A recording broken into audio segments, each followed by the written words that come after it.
आज गुड़ी पड़वा का त्योहार है और इसे बड़ी धूमधाम से मनाया जा रहा है। तो कुछ खबरें गुड़ी पड़वा से जुड़ी। गुड है गुड़ी पड़वा। जी महाराष्ट्र में गुड़ी पड़वा की धूम है और देश के दूसरे हिस्सों में भी। इस मौके पर महाराष्ट्र के मुख्यमंत्री देवेंद्र फडणवीस ने आवाज के दर्शकों को बधाई दी है। मैं गुड़ी पड़वा की भारत की तमाम जनता को बहुत बहुत शुभकामनाएं देता हूं। एक नया पर्व शुरू हो रहा है। इस नए पर्व में सभी की जो अपेक्षाएं हैं उसकी पूर्ति हो और हमारे देश को एक बहुत ही सक्षम सरकार इस नए साल में मिले, इसके लिए मैं शुभकामनाएं देता हूं। तो फर्स्ट पोस्ट और सीएनबीसी आवाज का नेशनल ट्रस्ट सर्वे आ चुका है और यह सर्वे ढेर सारी बातें बता रहा है। वही बातें हम एक एक करके आपको बताएंगे। वैसे आज का फर्स्ट पोस्ट जो मैं पढ़ रहा था उसमें आप ये पूरा सर्वे विस्तार से पढ़ सकते हैं, लेकिन उसकी जो बड़े हाइलाइट्स हैं वो मैं आपको यहां से बताना शुरू करता हूं। तो क्या क्या हाइलाइट्स हैं इस सर्वे के अंदर वो सबसे पहले देख लेते हैं। अगले प्रधानमंत्री के लिए आपकी पसंद क्या होगी? ये सर्वे मैं आपको थोड़ा नटशेल में बता दूं कि बड़ा विस्तार से ये सर्वे किया गया है। इससे पहले कि मैं मेथोडोलॉजी पे हल्की सी यहां पे रोशनी डाल देता हूं कि ये सर्वे हुआ कैसे है। ये एक मिनट मैं निवेदन आपसे करूंगा कि हम अगले प्रधानमंत्री के ऊपर जाएं, उससे पहले थोड़ा मेथोडोलॉजी पे काम कर लेते हैं, थोड़ा बता देते हैं कि ये सर्वे कैसे हुआ है उसके बारे में। तो हम बताएं कि हमारे ग्रुप के वीकली न्यूज़पेपर फर्स्ट पोस्ट, जिसको मैं अभी पढ़ रहा था, और ओपिनियन रिसर्च एजेंसी इप्सोस के साथ मिलकर देश भर में ट्रस्ट सर्वे का दूसरा राउंड पूरा किया गया। पहला राउंड जनवरी में आया था, आपको याद होगा, वो ग्राफिक्स हम आपके सामने लेकर आते हैं। इसमें करीब 32,000 लोगों ने हिस्सा लिया। 30,000 राज्य और यूनियन टेरिटरीज के 229 जिलों के 334 लोकसभा सीटों पर जाकर लोगों से बात की गई। इसमें 2/3 हिस्सा गांवों का है और 1/3 जो हिस्सा है वो शहरी है। सर्वे में हिस्सा लेने वाले 100 लोगों में 51 पुरुष थे तो 49 महिलाएं। 2/3 से ज्यादा लोग 18 से 44 साल की उम्र के हैं। सर्वे 2 मार्च से 22 मार्च के दरमियान किया गया है। तो ये तो हो गया कि क्या मेथोडोलॉजी का इस्तेमाल किया गया है, किन तौर तरीकों का इस्तेमाल किया गया है।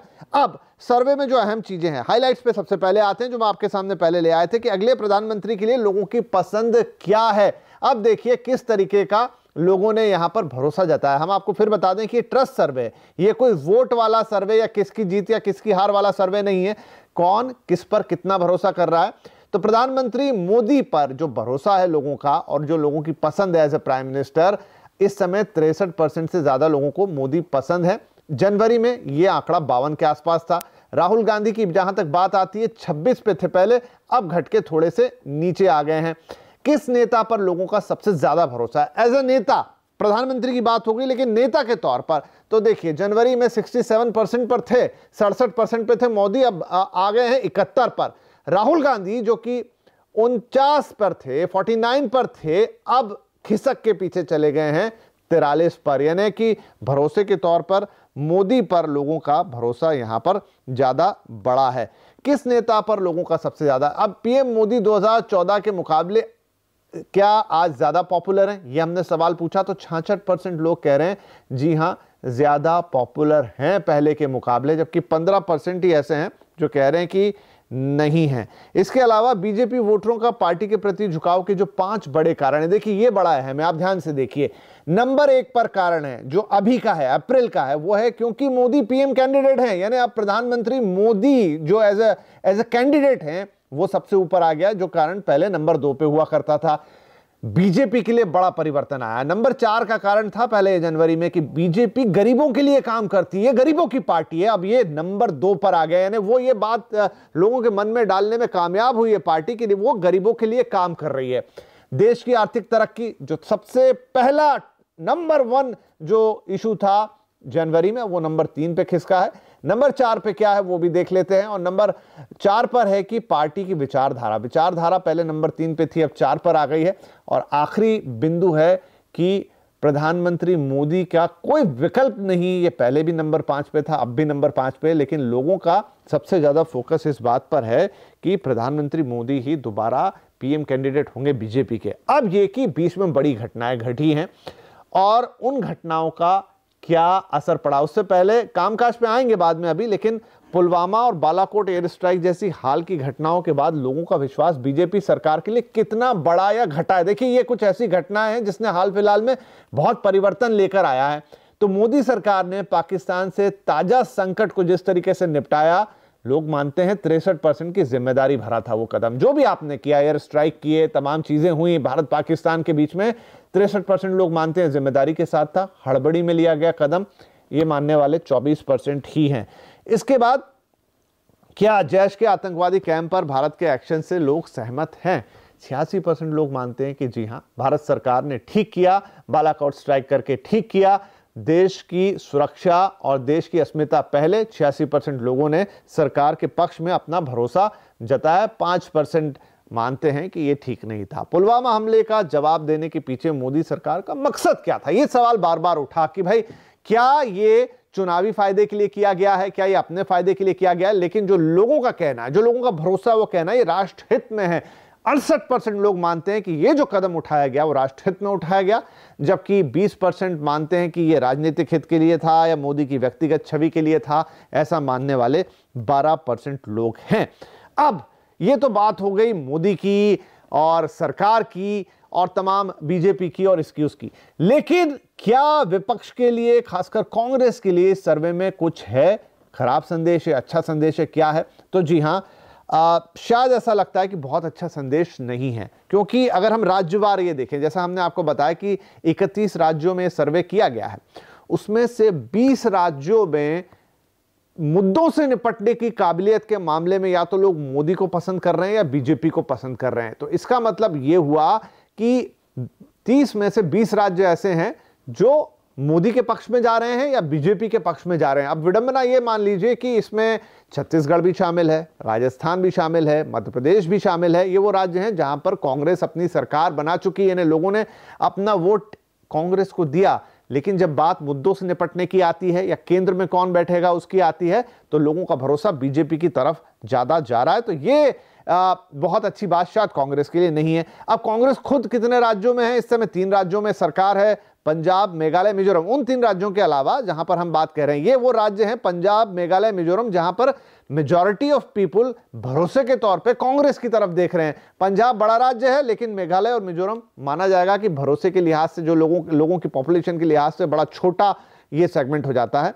अच्छा, अब वो राज्य जहां पर बीजेपी को उस तरीके से समर्थन नहीं है या भरोसा नहीं है, पश्चिम बंगाल जहां टीएमसी के लिए ज्यादा झुकाव है, Andhra TDP, Kerala left, Odisha BJD, Tamil Nadu, Telangana, Sikkim. तो ये वो राज्य हैं जहां पर लोगों का भरोसा इन क्षेत्रीय पार्टियों पे ज्यादा है। लेकिन अब इसमें कैच देखिए, इसमें कैच ये है कि जो परसेंटेज है, जब हम बीजेपी में 20 राज्यों की बात करते हैं कि वो दूसरों के मुकाबले भरोसे में कहां खड़े हैं, तो 80-20, 70-30 इस तरीके का है। लेकिन जब हम इन राज्यों में आते हैं जहां बीजेपी नंबर 2 पर है भरोसे के मामले पर और क्षेत्रीय पार्टियां आगे, वहां पर डिफरेंस बहुत कम है। वो डिफरेंस 50-62 का, 40-52 का, इस तरीके से है। तो ट्रस्ट के इन तमाम मुद्दों पे अगर एक आध एग्जाम्पल मैं आपको दूं, तो आप कह सकते हैं कि अगर हम उत्तर प्रदेश का एग्जाम्पल यहां ले लें, तो वहां पर बीजेपी और समाजवादी पार्टी और बहुजन समाज पार्टी, ये दोनों को मिला के जो ट्रस्ट फैक्टर बन रहा है, उसमें बीजेपी की तरफ ज्यादा झुकाव है बनिस्बत उन दोनों की तरफ। तो ये पूरा सर्वे जो है ये बताता है कि जहां तक भरोसे की बात है, जहां तक विश्वास करने की बात है, प्रधानमंत्री मोदी एज अ कैंडिडेट, प्रधानमंत्री मोदी एज अ नेता और बीजेपी एज अ पार्टी, लोगों का भरोसा वहां पर ज्यादा दिखाई दे रहा है। और अब ये वोट्स में कन्वर्ट होता है कि नहीं होता है, ये देखने वाली बात होगी। एक सवाल और था यहां कि क्या राफेल डील को लेकर पीएम मोदी पर कांग्रेस के आरोप सही हैं? 30% मानते हैं कि हां सही है, लेकिन ज्यादा लोग हैं 39% जो मानते हैं कि सही नहीं है। तो ये जो हम बात आपको बता रहे हैं कि जो ट्रस्ट की जहां तक बात है, वो प्रधानमंत्री मोदी को वापस हासिल हुआ है। जनवरी के मुकाबले उनका ट्रस्ट फैक्टर बढ़ा है। अब ये वोट्स में कन्वर्ट होगा, नतीजों में कन्वर्ट होगा, ये आने वाला वक्त ही हमें बता पाएगा।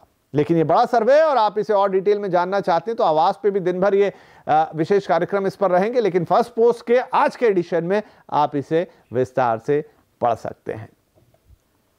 चलिए हम यहां पर आगे बढ़ जाते हैं और अब रुक करेंगे कुछ चुनावी खबरों का।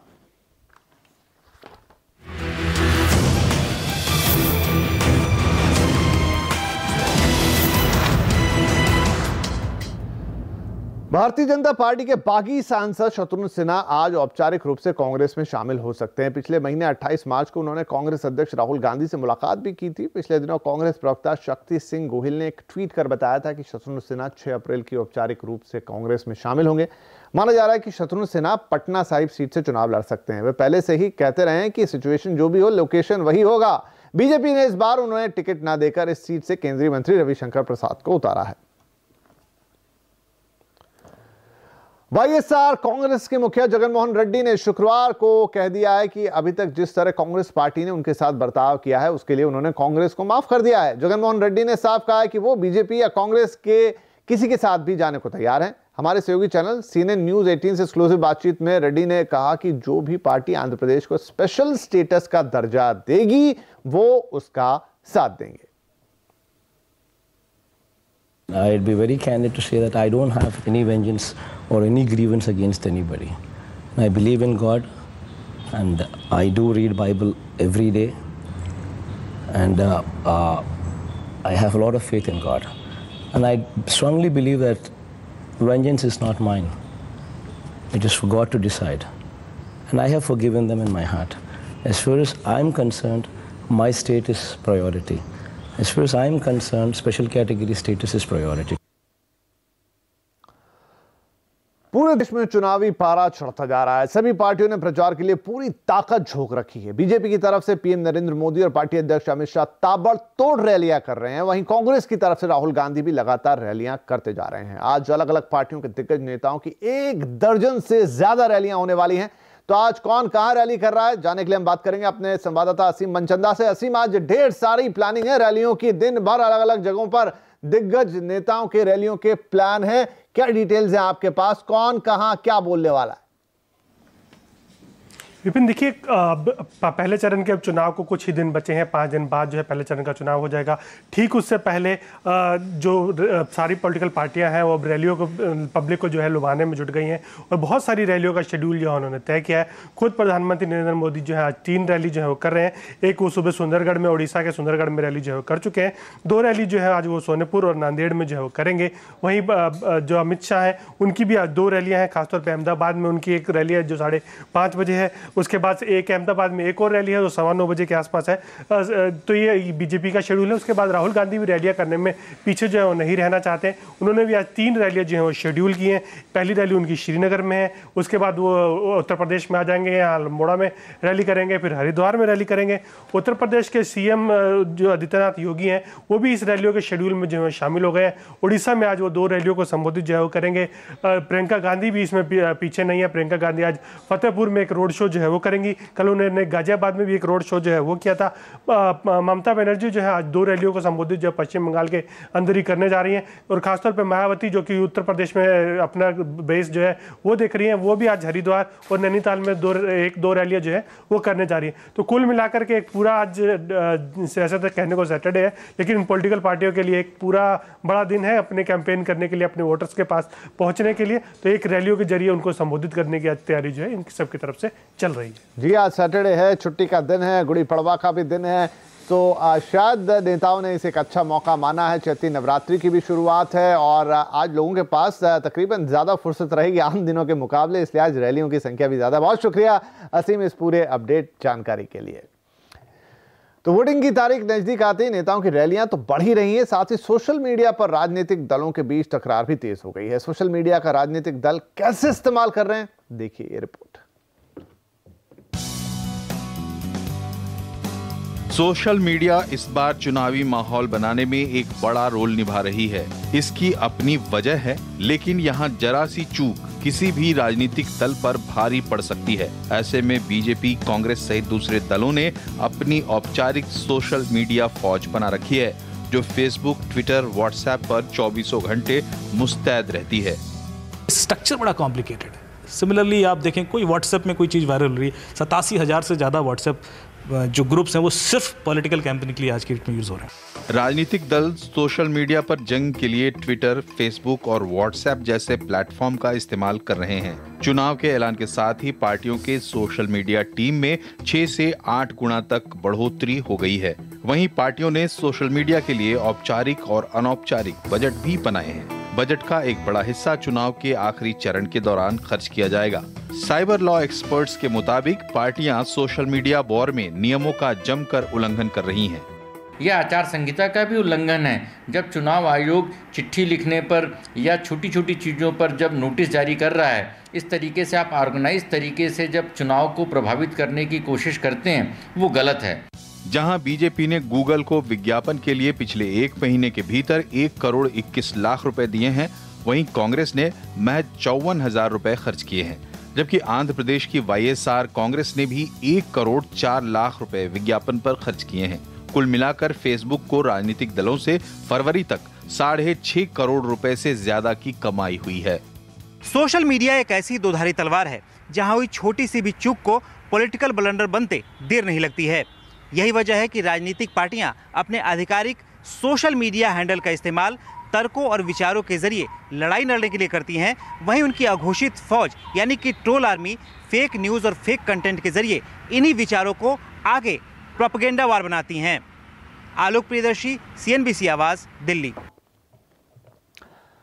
और अब बात करेंगे हम अपनी चुनाव यात्रा की। चुनाव यात्रा में आज लेकर चलेंगे उत्तर प्रदेश के कैराना लोकसभा क्षेत्र में। वही कैराना जहां पिछले साल हुए उपचुनाव में बीजेपी को झटका लगा था। तब गन्ना किसानों की नाराजगी एक बड़ा मुद्दा साबित हुई थी।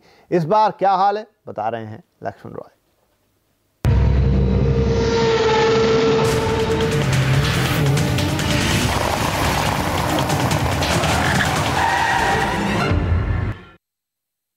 पूरे गन्ना की कीमत के भुगतान में देरी किसानों के बीच एक अहम मुद्दा है।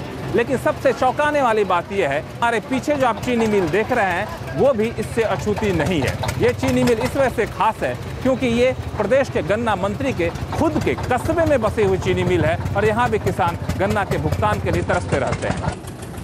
कितने पैसे का गन्ना यहाँ पे डाल दिया और कितने पैसे का बचा हुआ है? 2 लाख रुपए का गन्ना डाल दीजिए अभी। अच्छा, दिया कितने का?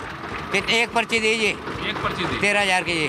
आप लोगों को यहाँ जो भी गन्ना डालते हो उसका पेमेंट कितने टाइम के बाद मिलता है? ये मान लो जी 20 नवंबर तक का पेमेंट है हमारे पास अभी। कितना बकाया अभी है इस चीनी मिल का? बाकी 20 नवंबर से 28 मार्च तक का बकाया है मान लो। तो अब तक कितना गन्ना डाला आपने और कितने का आया पेमेंट? गन्ना तो ये मान लो ये छोटे काश्तकार हैं 3 लाख रुपए का गन्ना डाल रहा है, 50-60 हज़ार रुपये है। यहाँ ये नहीं भूलना चाहिए कि कैराना लोकसभा उपचुनाव में भाजपा की करारी हार की एक बड़ी वजह गन्ना किसानों का गुस्सा माना जाता रहा है। अब एक बार फिर लोकसभा चुनाव है, उम्मीदवार नए हैं लेकिन नाराजगी वही है। लक्ष्मण रॉय, कैराना। उपचुनाव में सीट गंवाने के बाद बीजेपी ने कैराना में उम्मीदवार बदल दिया है। लोग इस पर काफी चर्चा भी कर रहे हैं, लेकिन जमीन पर इसका क्या असर है और क्या कहना है कैराना का मिजाज क्या कहता है, आइए आपको दिखाते हैं। मैं इस वक्त खड़ा हूं कैराना लोकसभा क्षेत्र के कैराना मेन मार्केट में। यहां आने से पहले मैं कई लोकसभा क्षेत्र गया, लेकिन वहां के मुकाबले यहां का माहौल थोड़ा सा अलग है क्योंकि भाजपा ने अपने उम्मीदवार को यहां से जब से बदला है तब से राजनीतिक समीकरण थोड़ा सा अलग दिख रहा है। लेकिन ये जमीन पर कितना दिखेगा, रिजल्ट पर क्या असर डालेगा, इस पर बातचीत करने के लिए हमारे साथ हैं कैराना कई सारे कारोबारी। आपको क्या लगता है कि भाजपा ने जब से अपने उम्मीदवार को बदला है इसका कुछ असर दिखेगा?